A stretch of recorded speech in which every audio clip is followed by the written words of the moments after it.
Good day to all of you. Today we are going to talk about Iron Man's Iron Suit. So let's watch the video without talking about more details.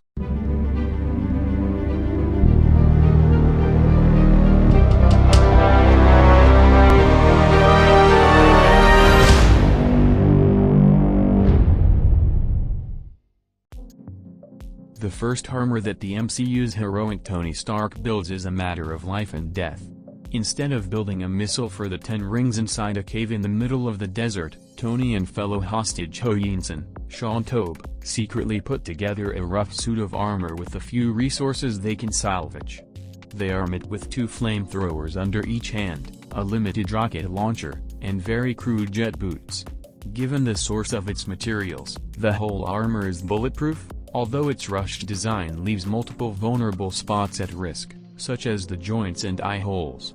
As unrefined as it was, it served to inspire Tony to become the invincible Iron Man. An alternate universe version of the Mark I armor appears in What If?, which reveals that Tony's father, Howard, creates it for Steve Rogers once Peggy Carter takes the super soldier serum. After surviving Afghanistan, Tony Stark returns with an ambitious goal in mind. He commits himself to build an improved version of the armor he created, in the words of Obadiah Stane, Jeff Bridges, with a box of scraps. Tony first develops advanced repulsor technology and then devises the now famous armor design. Sleek and aerodynamic, the Mark II is the first suit to integrate Jarvis, Paul Bettany, and a fully functioning HUD, apart from the hundreds of carefully arranged moving parts that grant Tony maneuverability while flying. Its major weakness is its inability to reach high altitudes without freezing, a flaw that Tony later uses to defeat Stane. This armor is the first one used by James Rhodes, Don Cheadle, preceding the official debut of War Machine, who now has his own Disney Plus show centered on Iron Man armors, Armor Wars. Tony Stark's Mark III armor symbolizes the consolidation of Iron Man as a full-fledged superhero. The most evident change he implements in this model is the iconic red and gold scheme, inspired by one of his many luxury cars. This is also the first armor fully designed to hold up in battle, incorporating a whole arsenal of anti-tank missiles, flares, and shoulder-mounted miniguns, besides the intensified repulsors and a stronger uni-beam that comes from Stark's arc reactor. Its gold titanium alloy fixes the icing problem and enhances its strength as well as its durability. After the Mark III suit is heavily damaged in Tony Stark's final battle with Obadiah Stane, Tony builds the Mark IV armor to replace it. By this point, his ego has returned and he wears the armor as a symbol of luxury. For this reason, he doesn't come up with further improvements besides a higher degree of mobility, a brighter shade of red, and, one of the most peculiar Iron Man armor features, a biological waste disposal system that lets him relieve his basic necessities without the need to go to the bathroom. Tony Stark made a great first step towards optimized portability several years ahead of his invention of nanotechnology, which became a major feature for both his final 2 armors and Peter Parker's Iron Spider suit. Dubbed Iron Man's suitcase suit, the Mark V armor prioritizes accessibility over strength, flight, and endurance. This model owes its name to its ability to transform into an inconspicuous suitcase for cases of emergency like the attack of Whiplash, Mickey Rourke, in Monaco.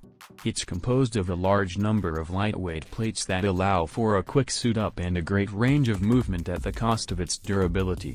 Although it saves Tony from Whiplash's rage, it gets heavily damaged with just a few blows. When the arc reactor in Tony Stark's chest poisons him, he creates a cleaner and more powerful one, plus a proper armor to go with it. This gives him the bonus advantage of harnessing an incredibly higher energy supply that allows him to add more mobility, more weapons, and more protection to the suit.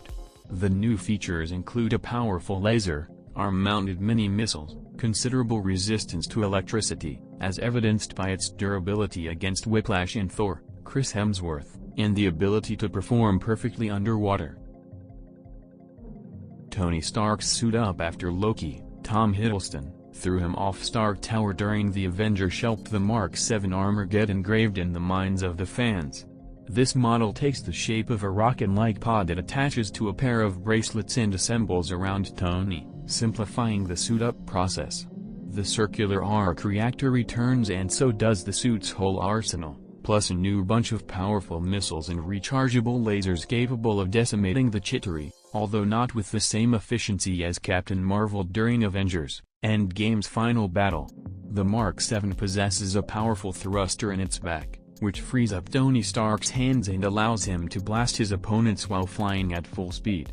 The suit is able to withstand heavy battle damage and take down a Leviathan, but it can't withstand a trip to space without shutting down. After experimenting with the Iron Legion's 35 Iron Man suits, Tony Stark develops the infamous Mark 42 Iron Man suit, an armor inspired by Marvel's Extremis storyline that he can manipulate remotely with subcutaneous chips implanted on his arms that control the individual parts that assemble, one by one, around his body. This feature also allows him to lock the suit onto another person.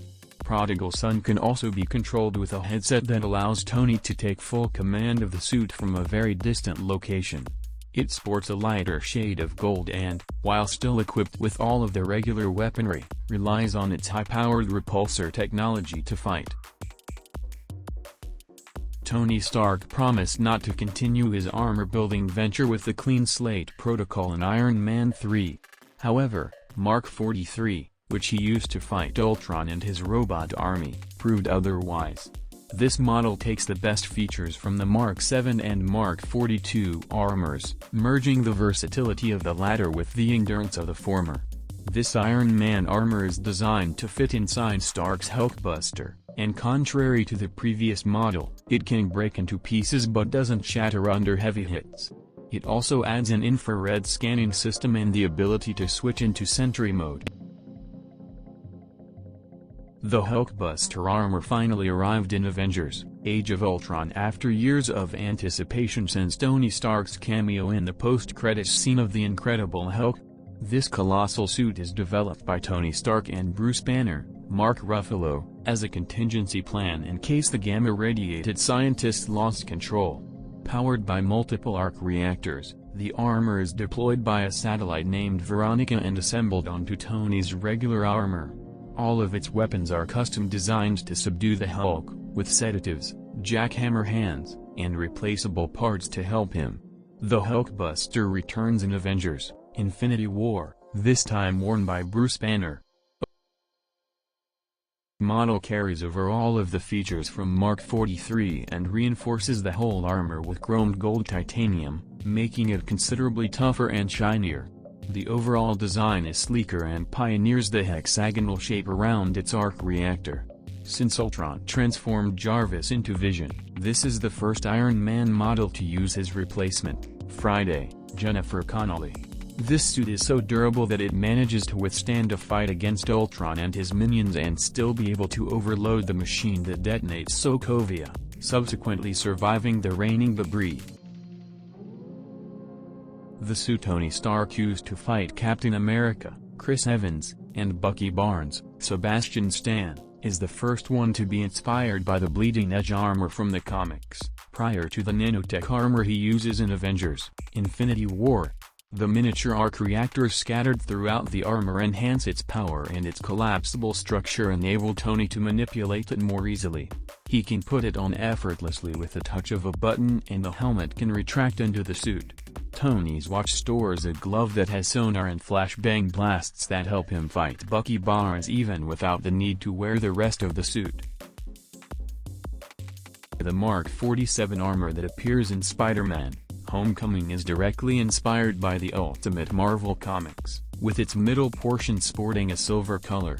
The design, however, is the same as the Mark 46, although its main improvement is the ability to be controlled by Wi-Fi without the need for a headset, as Tony Stark demonstrates while on vacation in India. It also has powerful detachable jets that allow Tony Stark to put the damaged ferry back together faster than Spider-Man's webs. When not controlled by Tony, Friday takes care of it. Tony Stark's 50th armor marked the penultimate step toward perfecting his greatest creation. Since it's based on nanotechnology, its features are basically endless and only dependent on Tony's creativity. Like Black Panther's second suit, the Mark L can materialize and reshape itself in a matter of seconds, but unlike T'Challa's futuristic vibranium armor, it can create a wide variety of missiles, thrusters, cannons, blades, hammers, shields, wings, freezing spray, and even glasses. The design is the sleekest of all Iron Man suits and mimics the shape of Tony's body. It also has the ability to fly into deep space without any damage, while protecting Tony from radiation and also supplying life support.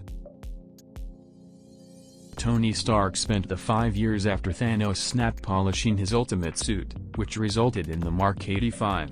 Perfectly resembling the classic look of Steve Ditko's comic book illustrations, Tony's final armor blends the Mark L's sleekness and nanotechnology with a visibly more muscular and stronger design.